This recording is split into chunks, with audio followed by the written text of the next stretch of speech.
Okay, so I'm going to start with this video.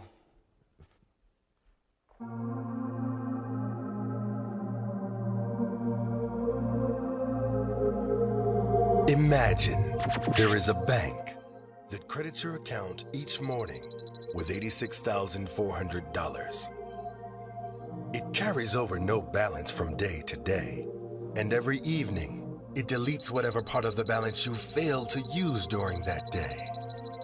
What would you do? Draw out every cent. Each one of us has such a bank. It's called time. Every morning it credits you with 86,400 seconds, and every night it writes off as lost whatever you have failed to invest wisely. It carries over no balance. It allows no overdraft. Each day it opens a new account for you. If you fail to use the day's deposit, the loss is yours. There is no going back. There is no drawing against the tomorrow. You must live in the present on today's deposit, invested in every opportunity. You've got to make the most of today, right here, right now. The clock is running. To realize the value of 1 month, ask the dealer who lost $50,000 retro money because of a single unit. To realize the value of 1 week, ask the manager whose team has no appointments on a Saturday. To realize the value of 12 hours, ask the salesman who worked bell to bell, missed their child's recital, and still didn't make a sale. To realize the value of 2 hours, ask the BDC agent who left just before prime time and missed the connection that led to a 2-car deal. To realize the value of 1 minute, ask the salesman who unknowingly traded a 5-pound up for a smoke break. To realize the value of 1 second, ask the person on the lot who narrowly avoided an accident. To realize the value of 1 millisecond, ask the person who took the silver medal in the Olympics. Time waits for no one. Don't wait until it's too late. Make every second count. Be aware of what's most important to you. Take advantage of every opportunity to do more, be more, and achieve more. Remember, yesterday is history. Tomorrow is a mystery. Today is a gift. That's why it's called the present. Good morning, everybody. That's what I'm talking about. Okay, so for everybody that just came in, I want to remind everybody this is a double session. So that means that this is 2. The way that I structured this is, first part is going to be mostly theory, strategy, details, and the second half of the workshop is going to be all the executable items, the details, the implementation plan.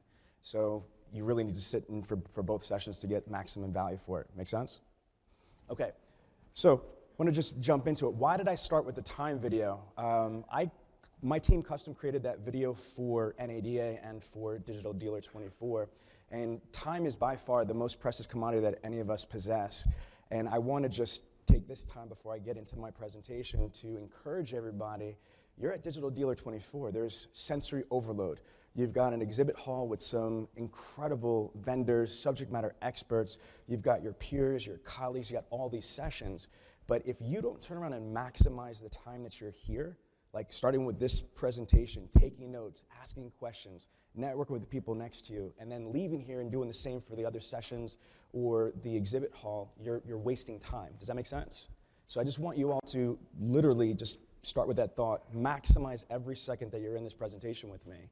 The other thing is that information without application is just information. Would you agree? But information with application is what equals transformation. And that's what we're looking to do today, is transform your organization. And whether you are doing good or very good or great, there's always a next level. Do you all agree with that? Okay, cool. So let me just start with a little bit about my background. I know some of you came up to me and know me from my articles, my books, or what have you, but those who don't, I've been in the automotive industry for 19 and a half years. And my entire 19 and a half years in this industry have been focused on internet sales, phone sales, BDC, and digital marketing. So when I first started selling cars in 1999, we didn't have any CRMs. I had a paper desk log and a highlighter. My CRM protocol was a Stuker tickler file, which is an index cards in a little box, true story.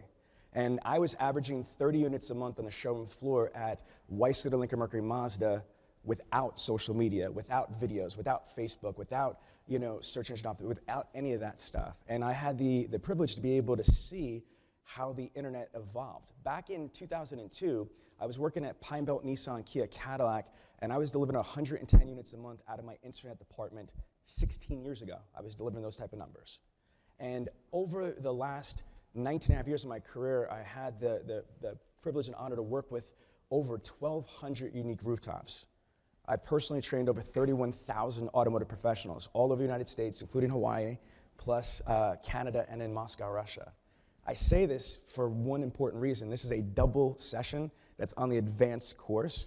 This is not a theory. Respectfully, there's a lot of people that got an idea. This is almost 20 years of my life's evolution, interviewing thousands and thousands of businesses and tens of thousands of automotive professionals to be able to come up with the blueprint that I'm about to give you. Pretty cool, right? It's not an idea. This is like almost 20 years of data, research, trial, and error. And it's not that I'm the sharpest pencil in the box. You all heard that how Babe Ruth has got the record, for having the most home runs, right? But he also has, one of the highest strikeouts. But he was swinging at that plate, right or wrong. So that's what it's also about. It's about the experience. I want to save you guys a lot of aggravation from all the dumb stuff that I had to learn when I was on the front lines, as with all the dealers that I work with.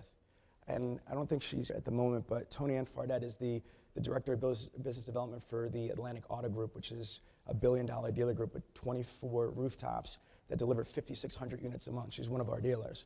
Brian Chapman from Homer Skelton Ford, he's going to be here any second too. 250 car Ford dealership. These things work. Now, I'm really excited to kind of share with you that a lot of our dealers have national success. The stuff that I'm going to teach you today is going to literally be able to be implemented, and you could have immediate results. Well, how fast? Within 30 days, like literally within 30 days. These are just, 9 out of the 22 covers that we've had for dealers that went from 50 cars to 100 cars. From one of our stores that we work with is the Paramus Chrysler, Paramus Hyundai dealership in North Jersey. We took the dealership from doing 75 units a month on the internet to 300 units a month. That's Brian Chapman, by the way, from Homer Skelton Ford. Good morning, Brian. So we took this internet department from doing 75 units a month on the internet to doing 300 units a month on the internet. How long did it take? It took literally about, say, 60 days to go from 75 to 160, and a little bit less than 9 months to go from, total from 75 to the 298. So now, what I want to get into is the internet and phones are the new showroom. Who believes that? Then good, you're in the right room. My people, all right? So I'm setting you guys up. You'll see it throughout the presentation, but if most of you, almost all of you raised your hand and said that you agree, I want to say that a couple more times out loud. The internet and phones are the new showroom. The internet and phones are the new showroom. So if you all agree with that, then why are we still building dealerships the antiquated way with the same model, the same structure, like the showroom and in lot traffic, the main business? Does that make sense? So I'm going to show you today in the first session here how most dealerships are upside down, they're lopsided with their resources and with their HR and with their business model itself. Okay, but to do this, how many people have heard of The 7 Habits of Highly Effective People? It's one of my favorite books by Dr. Stephen Covey, and I'm proud to say that me and my wife are the only people that are officially partnered in the entire automotive industry with the Franklin Covey organization. So we're certified trainers with the Franklin Covey organization, and I live by these principles. And one of their things is, changing paradigms. You can't just turn on and try to change the behaviors, because Covey feels that there's what's called the see-do-get model. The way that you perceive something, your paradigm, is going to be a direct correlation to what you do. So if you perceive something, let's give an example, a third-party provider. For the record, I love AutoWeb. I don't work for them, they're a lead source provider, but I'm just gonna use them because Scott Peckstein's a friend of mine. And if somebody says that AutoWeb leads suck, right? What's gonna happen? Their paradigm is that these leads suck, they're not good. So their behaviors, they're not gonna work those leads as hard. If some little infraction happens, I knew it, those leads suck, right? And what happens is, that's the see, do, and what is the result? The get. The result of that behavior of like really not engaging, with full tenacity and veracity, so to speak, is that you're going to turn around and have a very low closing ratio. Do you see the see, do, get connecting the dots? So the flip side of that is changing the paradigm. I love AutoWeb leads. Every lead, what the hell do you expect for $20?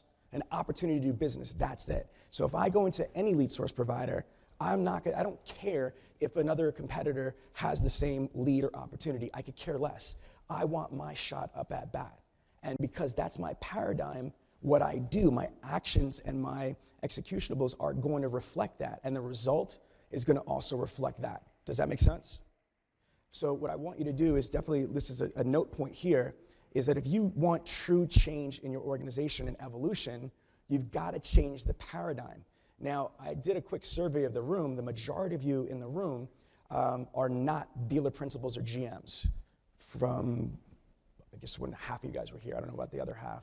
And so if you're not a dealer principal or a GM, and you don't have 100% of the decision-making power, this is what you need to do when you go to the dealership, okay? This is super duper tip number one, highlight it, is that you need to turn around and influence your dealer and try to change your dealer or GM or the decision maker's paradigms, okay? You can't just turn around and get them to try this idea or try this tactic or try this strategy. It's empty. It might have a little surface effect, but it will never be as powerful if you did not start with the complete paradigm shift. Does that make sense? Okay. Next. I want dealers to understand that you have to change the way that you allocate resources. And when I say resources, I'm talking about everything, your human resources, your staffing, the money, your advertising, your marketing.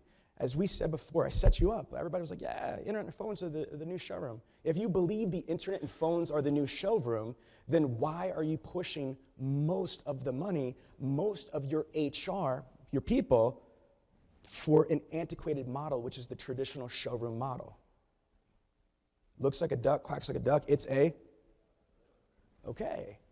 I'm going to repeat this. When I said to you, the internet and phones are the new showroom, is that correct? Everybody's like, yeah. But yet, we don't act like it. Video. I was laughing. Anybody see the UnityWorks thing yesterday with the woman from YouTube? She was freaking awesome. She goes to this whole dealer association meeting, talks about the power of video and how influential YouTube and video is, and the dealer's like, yeah, and then without even it's like ADD craziness. The second they turn around and they just, instead of doing what makes sense and what's clinically proven, it's not emotional, it's surgically articulated with proof, they rather just go back to conventional TV instead. So that's what I'm talking about. You can't just turn on it and change the strategy. You have to change the paradigm. Make sense? Okay. Now, you have to change the way that we recruit and hire. I did a workshop. I'm an NAD, a convention speaker as well, and I did one that, stopped the hemorrhaging of attrition. Do you all realize that the automotive industry, on average, as of 2018, has a 70% attrition ratio? 70% attrition ratio.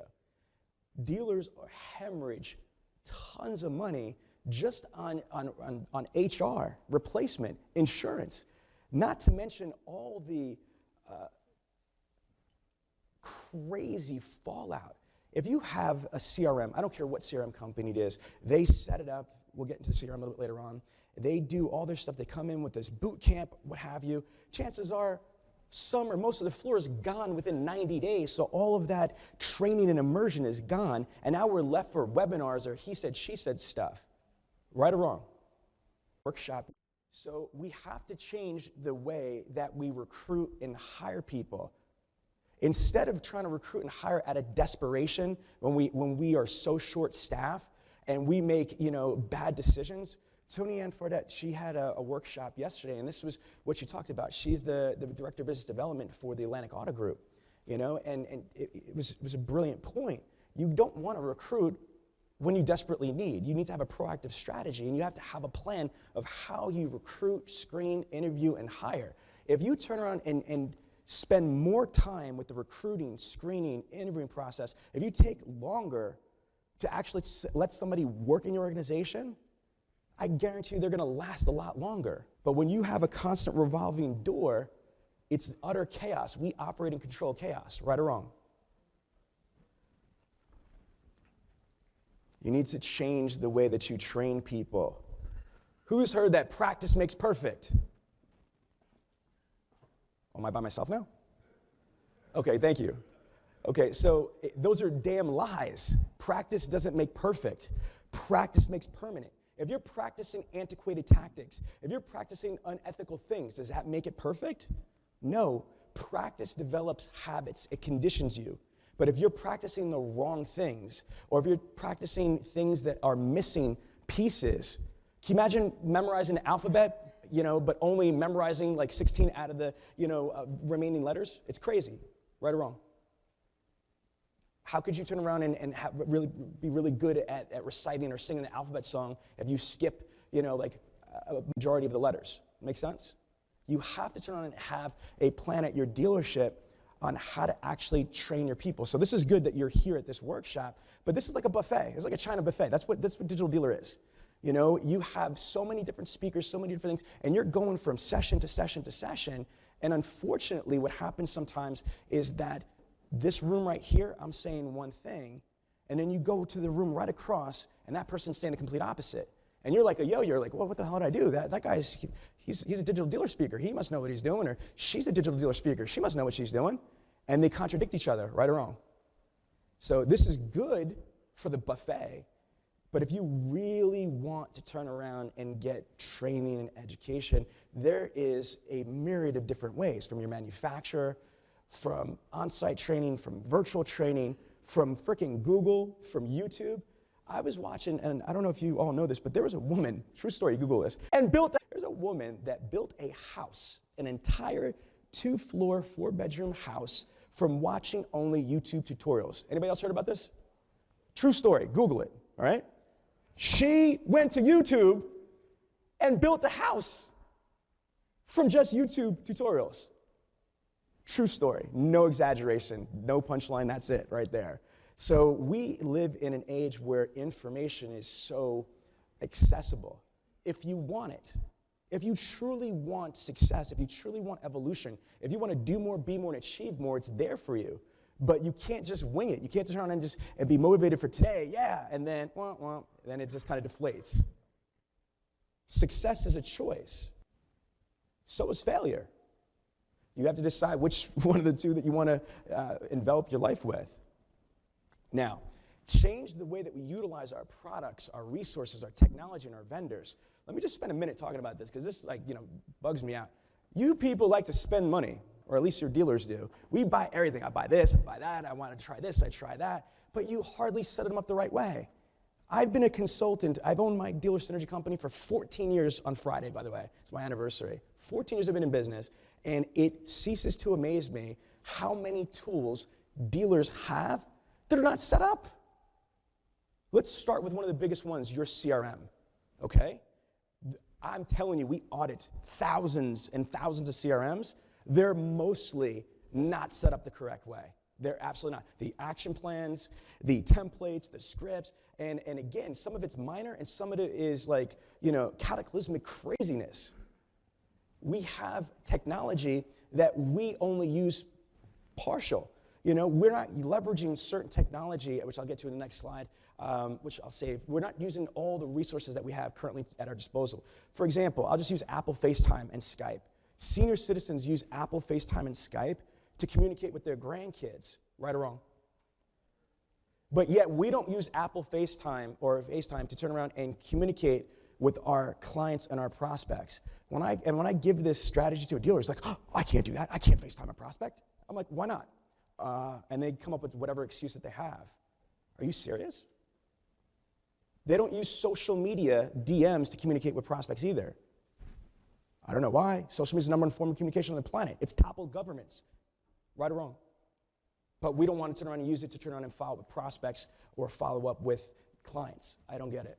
And vendors, my God, you guys abuse your vendors. They suck, they this, they that, but you don't hold them accountable.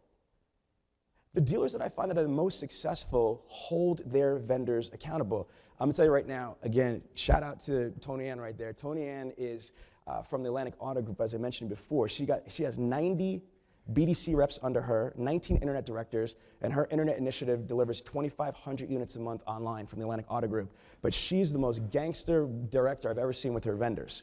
She makes sure that she's getting what she's supposed to get. She forces all of her vendors to partner with her, not just sell her product and disappear, but she uses them for field intelligence. She uses them to turn around for subject matter expertise. She uses them for best practices. She uses them for training. Does that make sense? We have all of these resources. It's like being a carpenter, master carpenter, but all you have is like a whittling knife. That's it. No other tools. You might do well, but can you imagine if you used all those tools in your carpentry shop? Might be a little bit better, wouldn't you agree? We have to really start to maximize the things that we have. Now, change the way that we communicate with our prospects. Let me go over a couple of quick pieces of information. Read open rates on average are about 2 to 4%. 2 to 4% on an outbound email, especially coming from a CRM. Next, you have on an outbound phone call, and this is fact, it's about an 11 to 14% connection ratio. And I'm not talking about with a predictive dialer or any artificial intelligence. I'm talking about if you are dialing an outbound call, I don't care who you are, statistically, you are going to only have an 11 to 14% connection ratio. So again, that means the vast majority of people, right or wrong, do not answer their emails or do not answer the phone call the first time you call and don't respond to your voicemail messages, correct? But yet, everybody wants to use email, phone call, and sometimes text. Email, phone call, sometimes text, right? But we don't use video email, video text messaging. We don't use Apple FaceTime, Skype. We don't use social media DMs. So think about this for a second. If I have 3 ways to communicate, phone, email, and text, I have 3 shots to engage that prospect, correct? But watch this, it's magic. Pow. If I add 3 more, now how many shots do I have? 6, right? That's it, simple. So I'm not saying stop phone calling, email, and texting, but I'm saying also in addition to add Apple FaceTime, Skype, social media DMs, video emails, video text messaging, like on a co-video product or something like that, or any type of other platforms. Use the technology that you have at your disposal. Make sense? Yes? Now, in addition to this, what I want you to think about is how can that also help you besides the communication? It helps you differentiate yourself. If the average prospect is visiting 7 to 10 different dealerships or 7 to 10 different websites, right? That means there's 7 to 10 people, theoretically, that are emailing, phone calling, and leaving voicemail messages to those prospects, correct? Yes or no? So then how does your noise stand out? You better give good voicemail, you better give good email. I get that. But still, you are doing the same mediums of communication as everybody else does. So not only if you follow the strategy I just shared with you by adding those 3 other forms of communication, not only will you be able to double the engagement possibilities, but you will also differentiate yourself.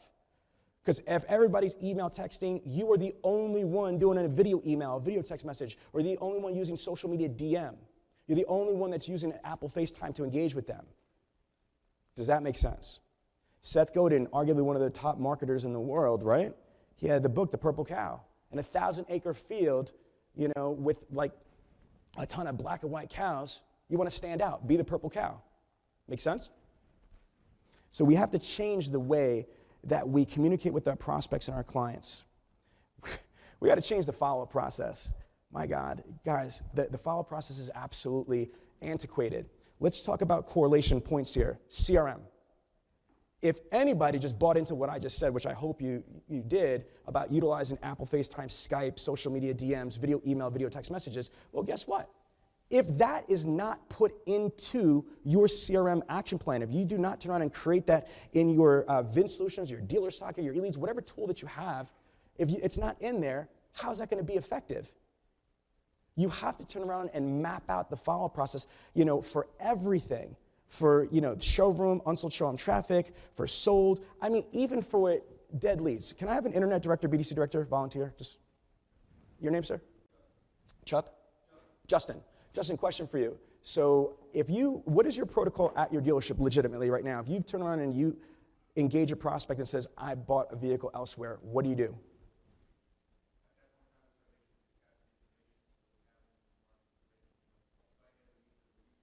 But keeping it real, what do you do with that information? And then what happens to it?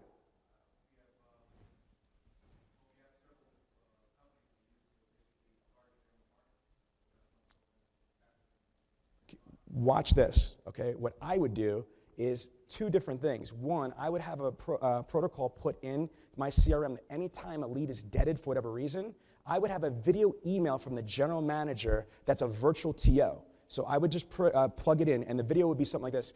Hi, my name is Sean Bradley. I'm the general manager here at ABC Motors.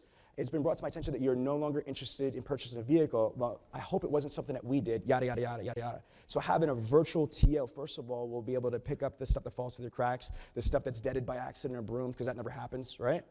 In addition to that, the secondary thing would be, depending on if it's bought elsewhere, guess what I would do? I would have a complete action plan built in my CRM, dead deal bought same make, dead deal bought different make. Why? Two reasons. I don't care if I lost an opportunity right there. Guess what? A service customer is 7 times as likely to purchase a vehicle from when they service a car from, so I'm going to redirect that lost opportunity to service. One. Second, NADA says that when somebody purchases a vehicle, someone else in their household will buy another vehicle within 90 days. Boom.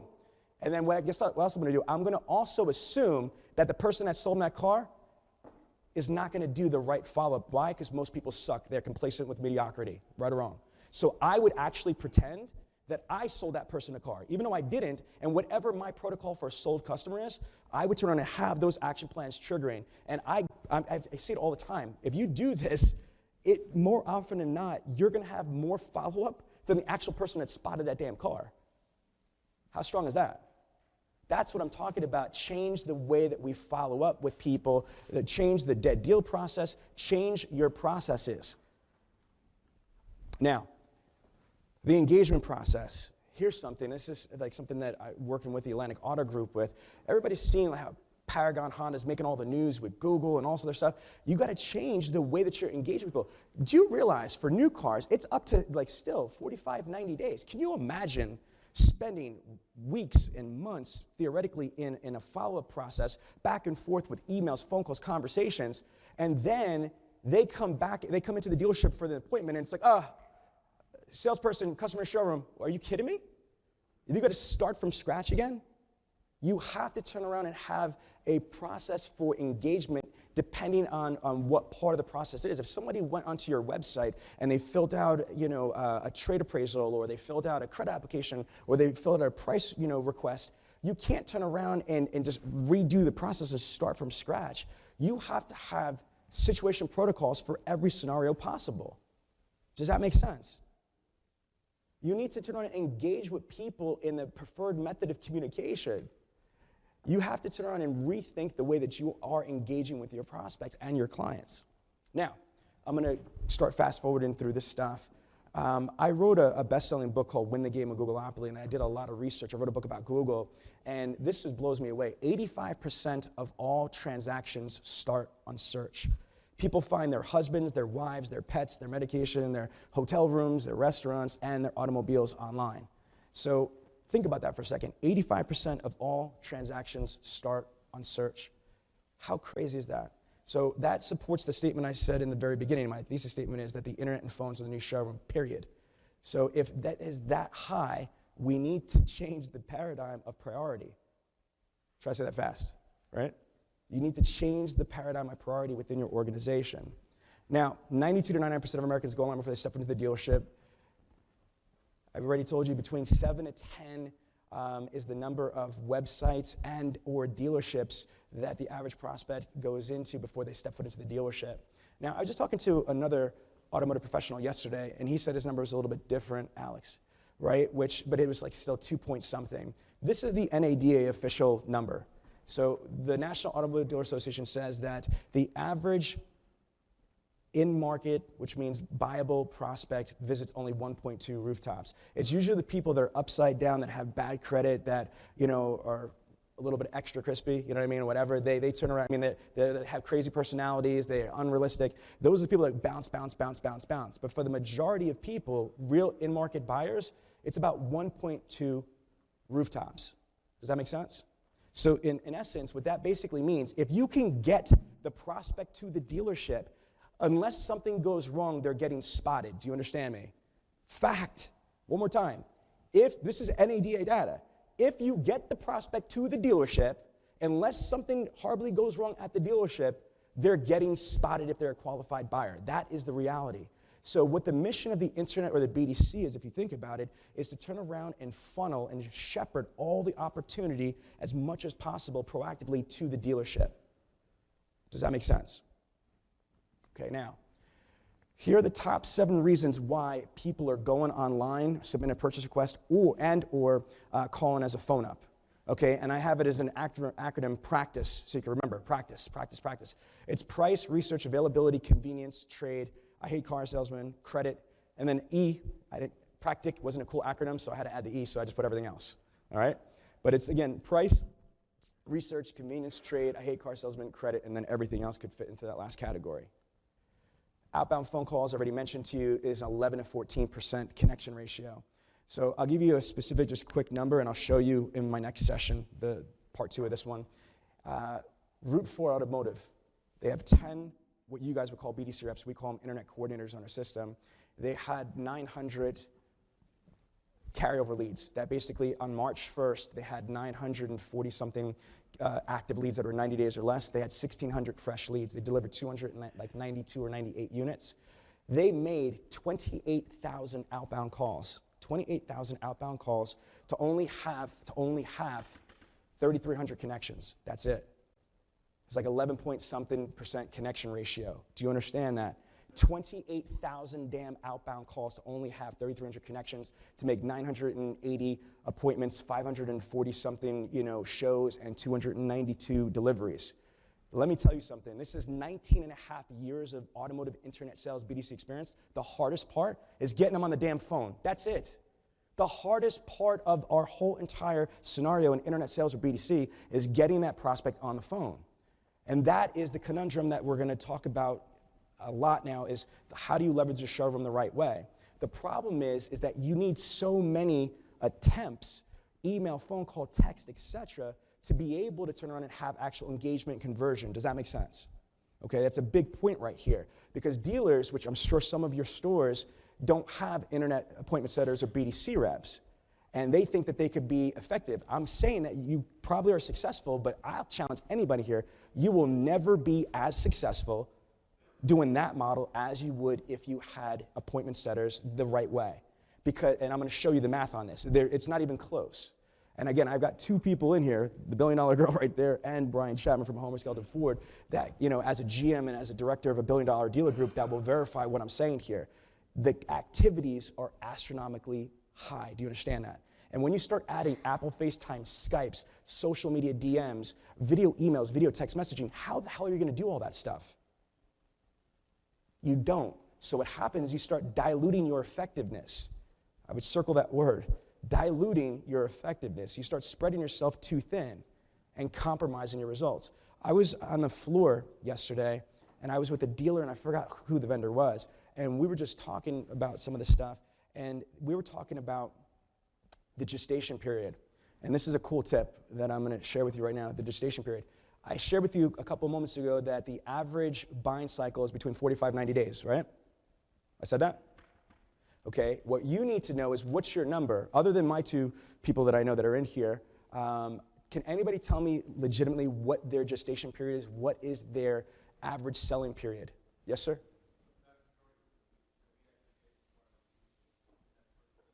And that's what you're selling, right? That's the conundrum right there. I thank you for being honest. That's the problem. My number is this, and you could test the theory, is 7 to 11 days. So I'm saying, like if I had my little crystal ball here, that the majority of you in the room, if you did the exercise I'm going to show you, you have probably the number either 7 to 11. That means that your average selling period is only 7 to 11 days. Justin, right? Justin just said 7 days. That's a problem. If the average buying cycle is 45, 50, 80, 90 days, the average buying cycle is 90 days. Matter of fact, more than half your people are going to buy post 30 days still. If that's the case, but we're only selling people, the majority within a 7-day period, that's crazy. We're burning through ups, burning through opportunity. Here's how you test this.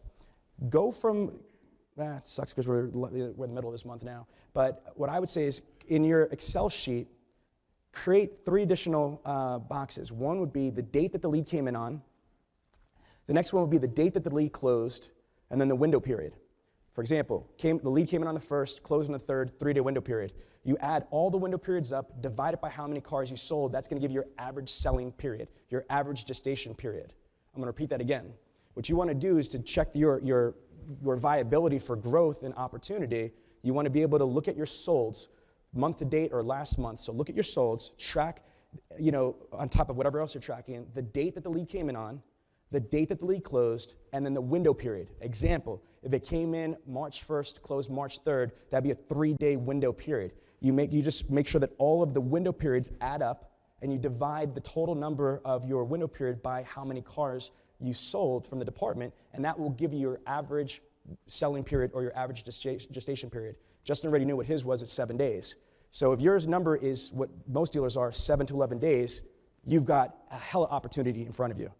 Did you realize the number I just mentioned to you before? My dealer, a freaking Tier 2 Hyundai and Tier 2 Chrysler dealership, a centralized department, they had only 1,600 fresh leads. And people that know this stuff at this level know that most dealerships in this country that have a volume of 1,600 barely even close at 10%.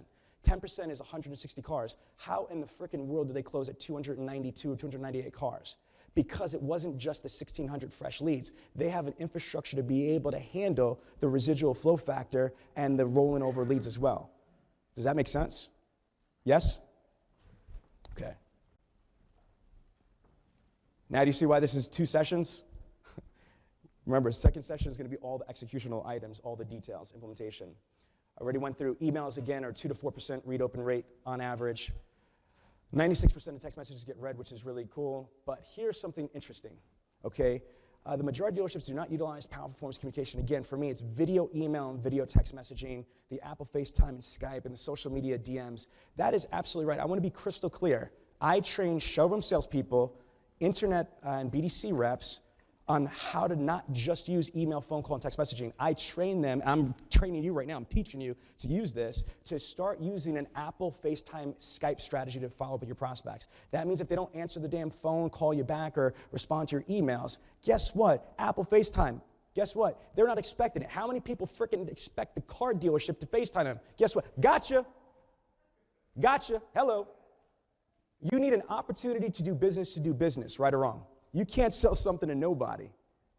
Same thing with social media. How many people expect the car salesman or the BDC department of the dealership to find them on Facebook or Instagram and turn around and DM them?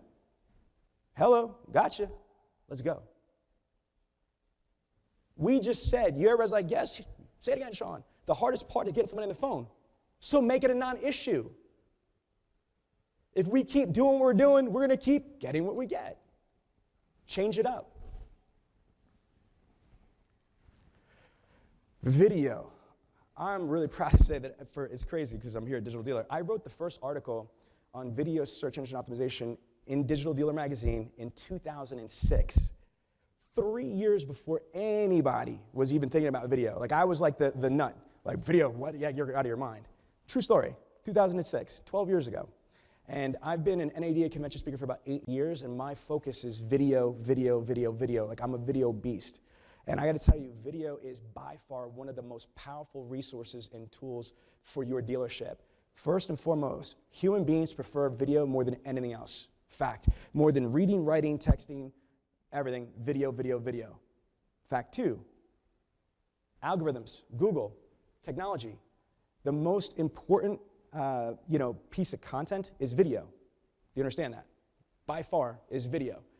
A couple of pieces of information, just by having the word video in a subject line increases read open rates by 19%. Having a video email, for example, is going to increase read open rates up to 300%. Now, let me just give you a quick learning tip. price. Oh, I'm not shy. I'm just going to engage because people have their philosophy. Do I give price? Do I not give price? Here's what I'm going to tell you. If you ever give a price quote through an email, you're crazy. Never again. I'm not saying don't give a price through email, but I would only give a price through video email. Let me explain. Because if you turn around and somebody's, here, I have a philosophy in process dealer synergy. I don't just start with the price. I want to try to qualify my prospect, but I'm also not going to piss somebody off. I don't mind giving a price to an internet customer or even a phone number, what have you, but I want to be able to try to qualify my prospect. Just like before I give a price on the showroom floor, I want to do a product presentation, demo drive to try to build value. Correlate? But here's the situation. If I just write an email, I don't care if I'm like, yeah, I got some good email writing skills right here. I just gave you some good words, right? Or a text message with my thumbs. Check that out. That's a great text message right there. Guess what people are going to do? They're going to not care a damn of what you said or what you articulated. They're going to isolate the number, right or wrong. But guess what, people? You use video. You turn around. I'm gonna use my co-video app real quick right here. So, and I'm not co-video, so don't get me in trouble. It's not my company. I'm just. So what I would do is this. I'm gonna turn around and record a video, and I'm gonna basically say something like this. Hey, Susan, this is Sean Bradley. I'm the internet director here at ABC Motors. And you were asking about the bottom line internet price. Not a problem. We believe in full transparency here at ABC Motors. But before I give you that price, I want to explain to you what we do different and better than anybody else. Learning point. Then I can turn around and go over my value package proposition, my differentiator, and then quote the price. And then closing statement is, and remember, the price you receive elsewhere needs to be weighed against the value you receive here at ABC Motors. Boom. I'm going to drop my phone and walk off stage right now. You see what I'm saying? So again, what you want to be able to do is utilize video in powerful ways like that. Does that make sense? I am not going to turn around and give a price quote ever again in text or an email format. I could do a video text message. I could do also a video email. And again, if they want that price, they're going to wait and have to listen to what the hell I'm going to say if they want that price. See the strategy? Makes sense, doesn't it?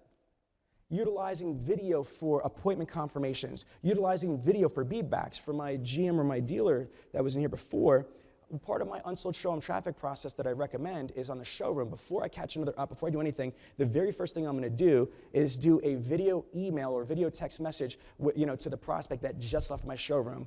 And it's going to increase dramatically my beatback ratio. Fact. Does that make sense? Am I going too fast, everybody? You guys tracking? This is the advanced class. You with me? All right, just making sure. So now, video. Here's something that's crazy, and you could Google this, because I told somebody this yesterday, they're like, stop. I'm no, for real. Dr. McQueevy from Forrester Research says that 1 minute of video is equivalent to 1.8 million written words. Stop. If I had that huge number, I'm going to milk it. I'm going to ride it till the wheels fall off. Are you kidding me? 1 minute of video. Why? Because it's sight, sound, motion, and emotion. It's better than a static text. It's better than an email. Based on the science of communication, 55% of communication is visual perception, body language. 38% of communication is sound and inflection. Only 7% is text or the words we use. So why are we using antiquated methods? Now, I don't care if you're a gamer or not. Unless you are into the classics, you don't usually play Pong nowadays, right or wrong. I'm about Xbox One or PS4. You know what I'm saying? So why use antiquated ways to communicate, articulate with your prospects and your clients? Agreed?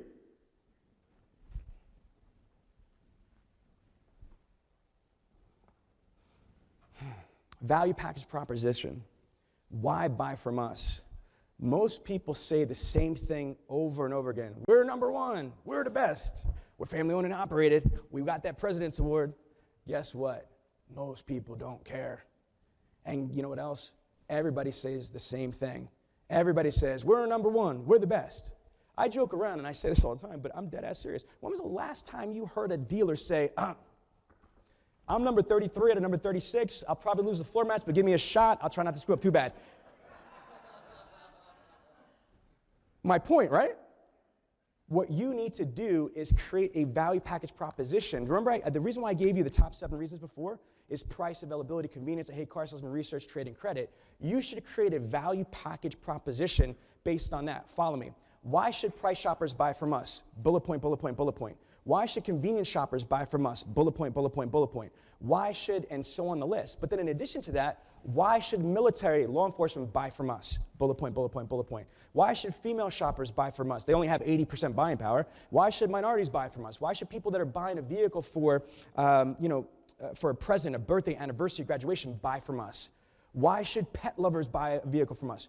I'm dead serious. If you can't answer those questions, shame on you. You shouldn't have those people buy from you. You have to turn around and understand unequivocally and be able to articulate passionately why these people should buy from you. Agree or disagree? Yes?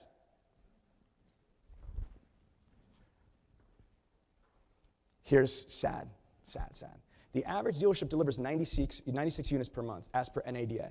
96 units a month. The average dealership spends per NADA $640 per car sold in advertisement.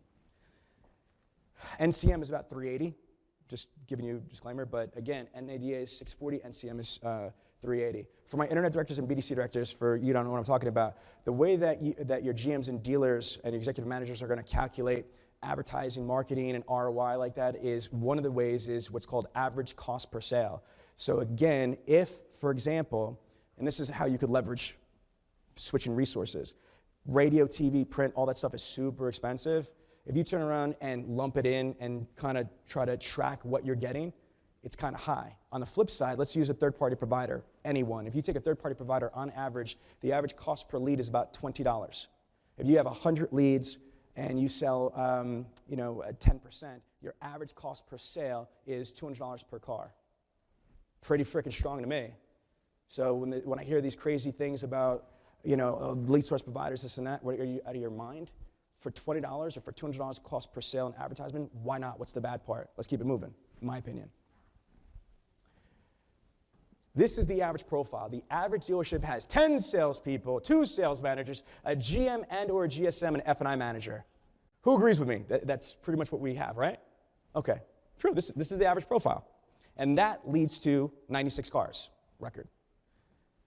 Here's what's sad. The average dealership invests less than $1,000 per month in training.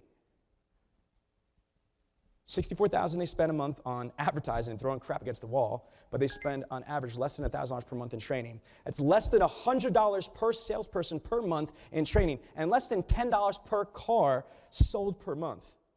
But we wonder why we have a hemorrhaging of attrition in our organization, in the automotive industry. See any correlating things here? Maybe? Just saying.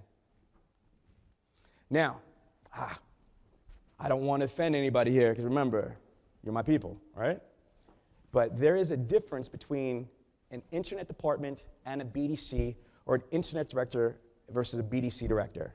In my opinion, a BDC director is almost like a mini general manager, and a real internet director is like a GSM, in my opinion. To me, a BDC does multiple proactive initiatives like an internet department, phones, unsold showroom traffic, data mining, equity mining, lease retention, fleet, cross-promotional marketing, OEM hand raisers, and whatever the hell else the dealership wants to throw on you, right or wrong. To me, an internet department is just a department that takes internet leads and phone calls. Isn't that a BDC? No, that's an internet department that takes phone ups. That's my definition. I also did a workshop for NADA why over 80+% of BDCs are broken and or not profitable nationally. One of the reasons is this right here, because they got too much shit going on, okay? They've got X amount of people in a BDC, and they're running around. I'm now the unsold showroom traffic person. I'm the service person. Oh, I'm the backup receptionist. I'm doing this. And they're just constantly diluting the effectiveness. Does that make sense? So now, I'm a BDC engineer, and I believe in BDC, but I literally talk the vast majority of my clients out of BDC first. The proper way to build BDC, in my opinion, is with a solid foundation with phone and internet. Well, why those? Out of all the BDC initiatives, why those? Because I set you up this whole presentation. Everything I said, let me remind you. 1, the internet and phones are the new showroom. That's why, right? Second, 85% of all transactions start in search, 99% of people go online. That's why, internet.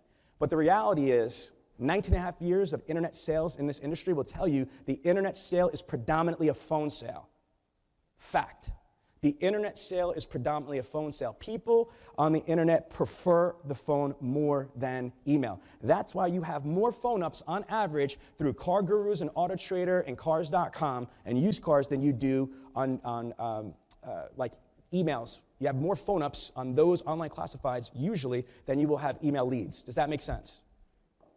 So what I want to do is, if you want to build BDC, and I'm not saying like it's a segregation, we're going to link this up for internet dealership or business development dealership in the second part of this, but I want you to understand you build it in stages. And we're not talking about like years or months even, it's just you start with the foundation, you get them into rhythm.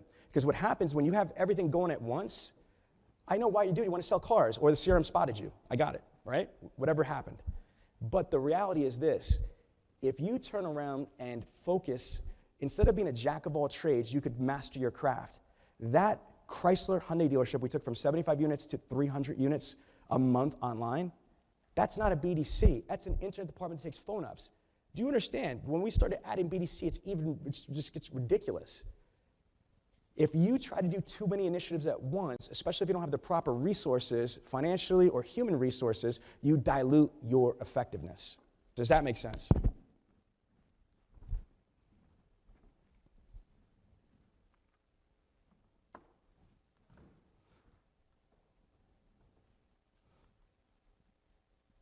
To me, there's a vast disconnect between the internet and the BDC and the showroom. Most dealerships are not set up correctly, like I've said. The dealerships react to leads, opportunities, rather than set up a proactive strategy. There isn't the appropriate allocation of resources I've mentioned. Turnover in the dealership is high. CRM is not utilized correctly or held accountable. CRM data is compromised and not dependable.